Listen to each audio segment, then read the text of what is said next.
Hello, 8th class. Now we are starting our history third chapter, that is rural life and society. In this chapter, we will read that about the society and life in the rural time.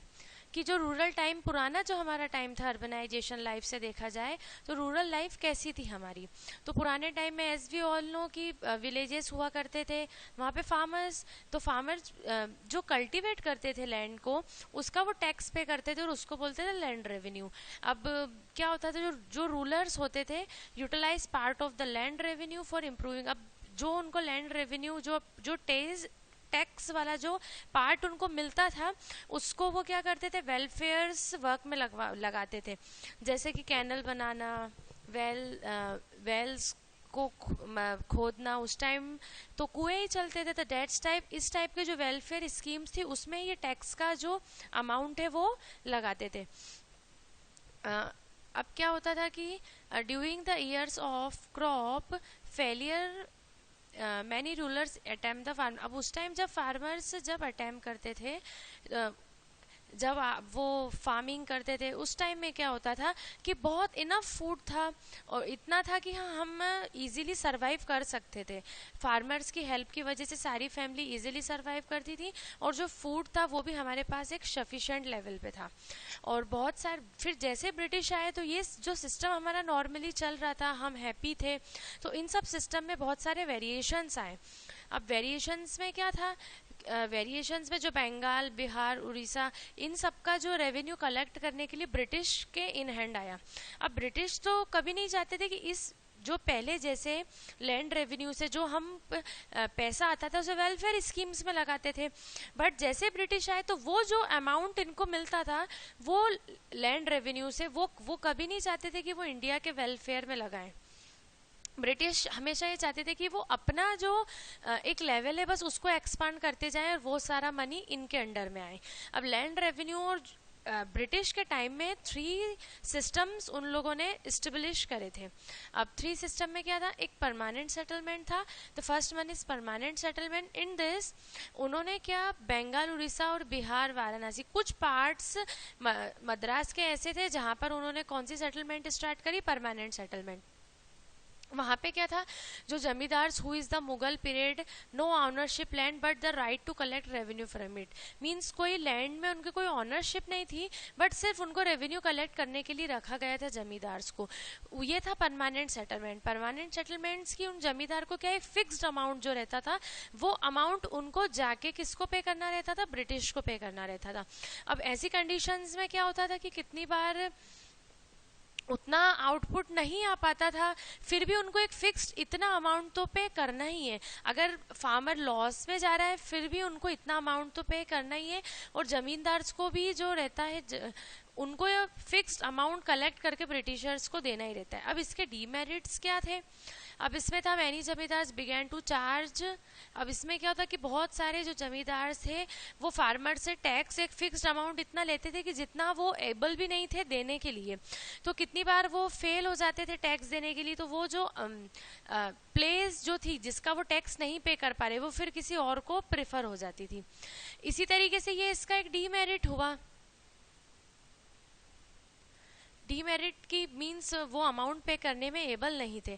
अब the farmers often borrow money from the zamindar और local. अब वो जमींदार से और किसी local money lender से high rate पर interest pay करके मनी लेते थे और फिर टैक्स भरते थे। अगर वो टैक्स जिनसे पैसे लिए हैं टैक्स तो वो पे कर चुके, पर जिससे वो अमाउंट लेते थे उसको भी अमाउंट रिटर्न करना रहता था। तो कितनी बार ऐसा होता था कि इतना वर्क नहीं हो पाता था कि वो इतना एकदम फिक्स्ड अमाउंट पे कर पाए। तो ऐसी कंडीशन में कितनी बार उनको अपना जो लैंड है जिसपे वो वर्क कर रहे हैं वो भी उनको देना पड़ता था। तो ये भी एक हुआ कि डीमेरिट कि उनको एक फिक्स्ड अमाउंट देना पड़ रहा है जितना कि वो अर्न नहीं कर पा रहे। उस वजह से वो जो उनकी एक नॉर्मल लाइफ है, जो उनका लैंड है, ये जहाँ पर वो वर्क कर रहे हैं वो सब भी कितनी बार उनसे चले जाते थे। अब नेक्स्ट जो था उनका था रॉटवारी सिस्टम। रॉटरी सिस्टम में क्या था, जो ब्रिटिश ने एक डिफरेंट मेथड रेवेन्यू कलेक्शन का मद्रास में और बॉम्बे में इंट्रोड्यूस करा 1820 में। उसमें उन्होंने क्या बताया, जो कल्टीवेटर्स थे, जो कल्टीवेट करते थे, ऑनर्स जो थे लैंड के, जो ऑनर्स थे लैंड के, उसमें ये बता रहे हैं वो क्या करते थे, अर्निंग करते थे टैक्स, और वो ब्रिटिश गवर्नमेंट को पे करते थे। अब कुछ सिक्योरिटीज थी उन लोगों के, कल्टीवेटर्स के पास, कि हाँ आपके पास ये सिक्योरिटीज है और आपको इतना टैक्स पे करना है। Means they paid half of their earning, जितना वो अर्न कर रहे हैं उसका आधा उनको टैक्स में पे करना पड़ता था। एज देयर वर, मतलब जैसे अपन ने परमानेंट सेटलमेंट के कुछ डीमेरिट देखे, इसलिए उनको जो नेक्स्ट सिस्टम में है उसमें थोड़ा सा कुछ चेंजेस करने पड़े। As there were no intermediates और जमींदार, अब वहां पर जो परमानेंट सेटलमेंट में जो अमाउंट कलेक्ट करते थे वो जमींदार थे, जबकि यहाँ पर ऐसा नहीं था, यहाँ पर डायरेक्ट कल्टीवेटर से ही टैक्स लिया जाता था। तो जमींदार भी कुछ अमाउंट उस टाइम रखते थे, पर यहाँ पर जमींदार वाली कंडीशन नहीं थी। और टैक्स हर 20 ईयर में रिवाइज्ड किया जाता था, संशोधन किया जाता था हर 20 ईयर्स में टैक्स का। अगर टैक्स नहीं पेड किया जाता था तो वो लैंड किसी और को ट्रांसफर, फिर जिसको लैंड ट्रांसफर करते थे डायरेक्ट उससे ही वो टैक्स लेते थे।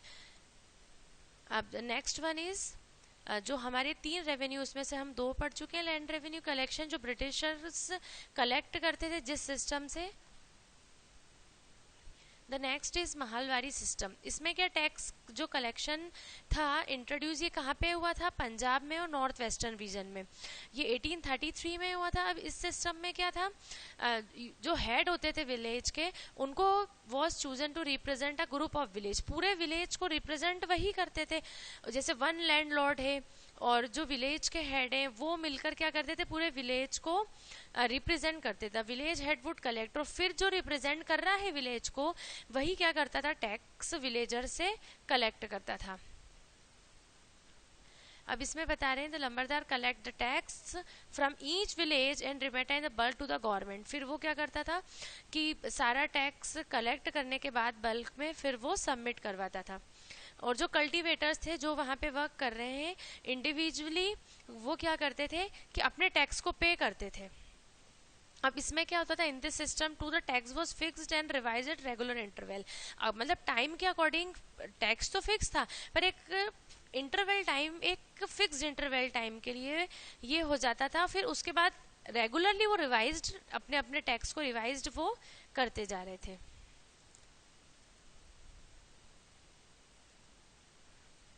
नेक्स्ट वन इज, अब जो हमारी चेंजेस हुए हैं एग्रीकल्चर में ब्रिटिश के अंडर में, तो पहले जैसा देखा जाए तो जो रेवेन्यू पॉलिसीज हमारी थी वो ब्रिटिश की, उन्होंने एग्रीकल्चर को, बहुत सारे इंडिया में एग्रीकल्चर पार्ट को डिस्ट्रॉय कर दिया था। स्पेशली यहाँ प्लेसेस बता रहे बंगाल, उड़ीसा एंड बिहार। अब the policy result in the fragmentations. और अब ये बता रहे कि इसमें क्या था कि जो प्राइवेट ऑनरशिप्स थे लैंड के, और उन सब से क्या होता है कि बहुत ज़्यादा अमाउंट ले लेके बहुत सारी जगह, तो जैसा हमने पहले देखा है कि परमानेंट सेटलमेंट के थ्रू इनने बहुत सारे एग्रीकल्चर लेवल को तो डिस्ट्रॉय कर दिया था, क्योंकि फार्मर्स को पास आउट करते जाते थे और बहुत सारे फार्मर्स जो पे नहीं कर पाते थे उनसे वो ज़मीन छीन ली जाती थी। तो ऐसा करके एग्रीकल्चर करने वाले जो पीपल्स थे वो कम होते जा रहे थे। तो इसी तरीके से उन्होंने बहुत सारे पार्ट को, इंडिया के एग्रीकल्चर को ब्रिटिशर्स ने इफेक्ट करा। अब इसके बाद ये बता रहे हैं जो हमारा इंडियन एग्रीकल्चर था वो मैक्सिमम प्रॉफिट अपनी कंट्री को, मतलब पूरा काम करके मैक्सिमम से मैक्सिमम प्रॉफिट देना चाहता था। पर जैसे ही ब्रिटिश जब इंडियन फार्मर से ये कलेक्ट करने लग गए, उसके बाद क्या हुआ कि इन्होंने पूरा उस पर जैसा फार्मर्स को क्या ग्रो करना है क्या नहीं ग्रो करना है, इस टाइप का प्रेशराइज भी जो ब्रिटिशर्स थे वो करने लग गए। लाइक दैट कि उनको जो कमर्शियल कैश क्रॉप्स जो होते हैं उनको सिर्फ वही ग्रो करने के लिए बोला जाता था कि आप इंडिगो, कॉटन, जूट, ये सब ग्रो करें। मतलब इसको, उसमें ब्रिटिशर्स को बहुत ज़्यादा प्रॉफिट गेन हो रहा था जब वो इसको सेल कर रहे थे आउट ऑफ इंडिया ऑल्सो। और जैसे राइस, वीट, इन सब पहले ये ग्रो करते थे, पर इन सब की जगह अब इनको प्रेशराइज किया जाता था कि तुमको कॉटन, जूट, इंडिगो यही सब ग्रो करना है। अब इसमें क्या था, जो कमर्शियल क्रॉप्स थे जिनसे इनका पूरा कमर्शियल लेवल चल रहा था ब्रिटिशर्स का, ये ऐसे क्रॉप्स को ग्रो होने के लिए बहुत एक कल्टीवेटेड लैंड चाहिए। वो कल्टीवेटेड लैंड अपने इंडिया में था, तो उस कल्टीवेटेड लैंड के लिए वो फोर्स करते थे, नहीं आप हमें ये ही ग्रो करके देंगे, आप राइस और वीट आप ग्रो नहीं करेंगे। तो इस तरीके से इंडियन जो एग्रीकल्चर था वो कमर्शलाइज्ड बनता गया, क्यों, किसकी फोर्स से, ब्रिटिशर्स की फोर्स से। अब this mean that the crops produced by the farmer were not meant for consumption. अब क्या था कि जो फार्मर्स क्रॉप ग्रो कर रहे थे वो अपने कंज्यूप्शंस के लिए नहीं थे, वो सिर्फ मार्केट में सेल करने के लिए थे। मींस ऐसे ही जब कंटिन्यू चलता रहा तो हमारे पास जो हमारे रॉ मटेरियल्स और जो खाने के जो मटेरियल्स रहते थे, फूड क्रॉप्स, वो फूड क्रॉप्स कम होने लग गए, क्योंकि ब्रिटिशर्स का प्रेशर्स ऊपर बना ही था कि धीरे धीरे कॉफ़ी, रबर, टी, ऐसे ऐसे आप क्रॉप्स करते जाइए जिससे उनकी जो मार्केट सेलिंग है वो बहुत एक अच्छे लेवल पर हो जाए। अब जैसे लैंड कल्टीवेटेड लैंड ही चाहिए, तो ऐसे कैश क्रॉप्स को ही ग्रो करने के लिए कहा जाए कि आप ये करिए। इसी तरीके से हमारे इंडिया में फूड की शॉर्टेज आने लग गई, क्योंकि वो फूड्स वाले जो क्रॉप थे वो उनको ग्रो करने से स्टॉप्ड करते जा रहे थे। तो रिजल्ट था कि इतना, मतलब ऐसा रिजल्ट आया था कि बहुत सारी लाइफ सिर्फ खाने की वजह से हम लॉस कर चुके थे, क्योंकि because the Britishers are continuously pressurize us to grow only the cash crops in instead of food crop। वो फूड क्रॉप को ऑलमोस्ट अवॉइड करने की, और ऐसा करते करते थोड़े टाइम में तो हमारे यहाँ फूड की बहुत ज़्यादा शॉर्टेज हुई, और we have lost the many of lives that time. अब इसमें क्या होता था कि ब्रिटिशर्स अपने अकॉर्डिंग अपना जो फूड मटेरियल था वो प्रिजर्व करके रखते थे, बट अदर्स जो पुअर पेशेंट्स थे, जो पीपल्स थे, उन लोगों के पास भी इतना अमाउंट नहीं था कि वो हाई लेवल पे जाकर इन सब मटेरियल्स को परचेज कर सके। अब इसी में ये आपको दिख रहा है एक केस स्टडी। अब इसी में जो ये उन्होंने इंडी को ग्रो करने के लिए, कैश क्रॉप ग्रो करने के लिए फार्मर्स को प्रेशराइज किया है, तो धीरे धीरे this have to read you, it is a homework for you. इसमें ये बताया गया है कि ये इंडिया में ही ग्रो करने के लिए बहुत प्रेशराइज किया जाता था। फिर धीरे धीरे जब बहुत ज़्यादा प्रेशराइज हो गए और जब हमने देखा कि मार्केट प्राइस बहुत ज़्यादा है और जो फार्मर्स को इसका प्राइस भी एक बहुत कम लेवल पे मिलता जा रहा है, और ना तो अमाउंट आ रहा है और ना ही हम हमारे फूड क्रॉप्स ग्रो कर पा रहे हैं, तो ऐसे कर कर इसके पीछे रिबेलियन स्टार्ट हुआ, इंडिगो रिबेलियन 1959 में। ये आपको रीड करना है। Now next we are reading introduction to a new technology Indian agriculture में इंट्रोड्यूस हुई, वो भी ब्रिटिश, जो जब ब्रिटिश नहीं आए थे तो प्री ब्रिटिश जो अपना इंडिया था वो फार्मिंग कर रहे थे, पर वो इनोवेटिव आइडिया से नहीं कर रहे थे। बट जैसे ही ब्रिटिशर्स आए तो ब्रिटिशर्स को लगा कि फार्मिंग के थ्रू हम बहुत ज़्यादा अर्न कर सकते हैं, तो मैक्सिमम से मैक्सिमम प्रोसेस अर्न करने के लिए मैक्सिमम प्रॉफिट वो खुद का ही चाहते थे। तो जब ऐसा प्रॉफिट उनको इंक्रीज करना था तो वो न्यू टेक्नोलॉजी से इंडियन एग्रीकल्चर को इंट्रोड्यूस करने लग गए, जिसका बेनिफिट इंडियन लेवल के अकॉर्डिंग वो नहीं कर रहे थे, वो सिर्फ खुद की सेलिंग के लिए इन सब चीज़ों को इंट्रोड्यूस करते जा रहे थे। उन्होंने फार्मिंग में बहुत सारे न्यू सिस्टम्स, जो न्यू टेक्नोलॉजी के सिस्टम है वो इंट्रोड्यूस करते गए, और मैक्सिमम से मैक्सिमम प्रॉफिट्स वो धीरे धीरे अर्न करते गए। अब नाउ केस स्टडी में हम पंजाब के बारे में पढ़ते हैं। पंजाब के बारे में ये हमने लास्ट चैप्टर्स में भी रीड किया है कि ये 5 मेजर रिवर्स यहाँ पर है, तो यहाँ पे जो हमारे एग्रीकल्चर होगा वो और भी अच्छा होगा, तो ये एक अच्छा ऑक्यूपेशन था मीन्स ब्रिटिशर्स के लिए। तो उन्होंने क्या डिसाइड किया कि जो प्रोडक्शन है क्रॉप का वो हम कहाँ से स्टार्ट करेंगे, पंजाब में करेंगे। जो उनकी डिमांडिंग थी वो कहाँ पे हुई, पंजाब में, कि यहाँ का जो वाटर स्कैरिटी भी नहीं है, तो उनके पास बहुत सारा वाटर भी है और एग्रीकल्चर भी यहाँ पर बहुत अच्छा हो जाएगा, एक सूटेबल एरिया उनको मिल गया था। धीरे धीरे क्या हुआ कि 1851 में purpose division policies to improve agriculture in the Punjab. अब यहाँ पर भी जैसे अपन ने देखा इसके ऊपर कि वो एग्रीकल्चर को इम्प्रूव करते जा रहे थे because of earning in the profit. बस उनको प्रॉफिट दिख रहा था, on profit, not to the profit of India और not to the profit of farmer. वो फार्मर को भी उसका बहुत कम परसेंट प्रोवाइड कर रहे थे, जबकि जैसे उन्होंने बहुत सारे सिस्टम बताए लाइक द क्रॉप रोटेशन, जो फार्मर की न्यू टेक्निक्स होती है उनको सिखाया, टीच करा कि कैसे मैनर्स का यूज़ करना है, कैसे क्रॉप्स के में जो डिसीज लगते हैं उनको रिमूव करना है, ये सारी चीज़ें धीरे धीरे वो पंजाब वाले एरिया में उनको टीच भी करते जा रहे थे, और उससे वो प्रॉफिट जो उनको मिल रहा था वो भी वो अर्न करते जा रहे थे. British start a massive irrigation scheme in this is region. अब यहाँ पर उनने इरिगेशन जो स्कीम थी वो धीरे धीरे उन्होंने कंस्ट्रक्शन से स्टार्ट करा, और कंस्ट्रक्शन स्टार्ट करने के बाद कैनल सिस्टम, अलग अलग सिस्टम और स्कीम से लेकर यहाँ पर उन्होंने अपना जो एग्रीकल्चर लेवल है वो इंक्रीज करवाते जा रहे थे.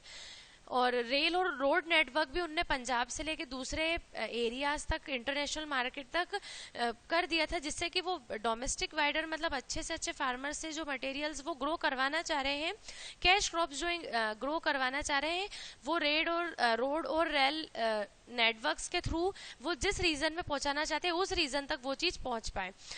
और उन्होंने फार्मर्स को इनकरेज भी करते थे कि आपको क्रैश क्रॉप ही उगाना है, you have to only grow the cash crop like the cotton, sugar cane, indigo, like this. Result क्या हुआ, द प्रोडक्शन, जो क्रॉप प्रोडक्शन था पंजाब में, वो धीरे धीरे बहुत लेवल इंक्रीज होता गया, because the Britishers also help them. इनके this in contrast the Bengal Punjab region propose under British rule. और पूरा इंक्रीज तो होता गया, पर ये पूरा किसके अंडर में आ गया था, ब्रिटिश रूल के अंडर में आ गया था. In this chapter we have read about the how the Britishers, जैसा हम apply the new techniques in our agriculture to grow more cash crops and earn more profit. If there is any problem in this chapter, you can call me and contact me. Thank you.